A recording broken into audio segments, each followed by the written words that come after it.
High all. So washing மிஷினை நம்ம எப்பயுமே க்ளீன் பண்ணுறப்போ பார்த்தீங்கன்னா எல்இன்னு காமிக்கும். ஸோ எல்இன்னு பார்க்குறப்போ நம்மளுக்கு என்ன எரர் வருதுன்னா, ட்ரம்மில் கீழே வந்து இந்த இடத்துல வந்து நம்மளுக்கு நிறையா அழுக்கு இந்த வந்து இது க்ளோஸ் பண்ணி வச்சுருக்கோம் இந்த இது.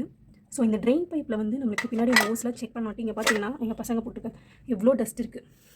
ஸோ இந்த எரேசர்லாம் இருக்குது. ஸோ நம்ம இது எல்லாமே எப்படி இதில் வந்து இந்த மாதிரி ஒரு பிளேட் வச்சு இந்த ஹோஸ் எல்லாம் கழட்டி இந்த தண்ணியெல்லாம் க்ளீன் பண்ணிவிட்டு அடுத்து நம்ம மறுபடியும் ரீஸ்டார்ட் பண்ணோம்.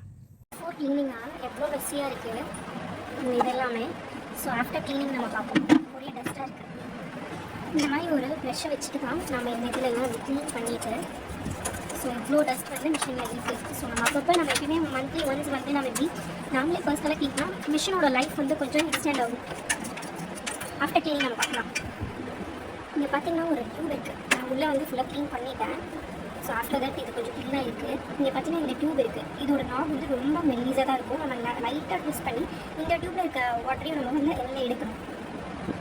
ஸோ இந்த நாபை தான் நான் கழிக்கிறேன். இதுவும் வந்து கொஞ்சம் இது வந்து தண்ணியெலாம் வந்துச்சு. ஆக்சுவலாக இது கழுறப்பையும் எனக்கு கொஞ்சம் டிஃபிகல்ட்டாக இருந்தது. பார்த்து தான் கட்டணும். ஸோ இதையும் கொஞ்சம் இப்படி தண்ணியில் ஏதாச்சும் கழுவிட்டு மறுபடியும் நம்ம இதுக்குள்ளே இதை ஃபிக்ஸ் பண்ணணும். நல்லா இதெல்லாம் ரொம்ப டைட்டாக இருக்கும். ஸோ கொஞ்சம் டிஃபிகல்ட்டாக தான் இருக்கும். பார்த்து ஃபிக்ஸ் பண்ணணும்.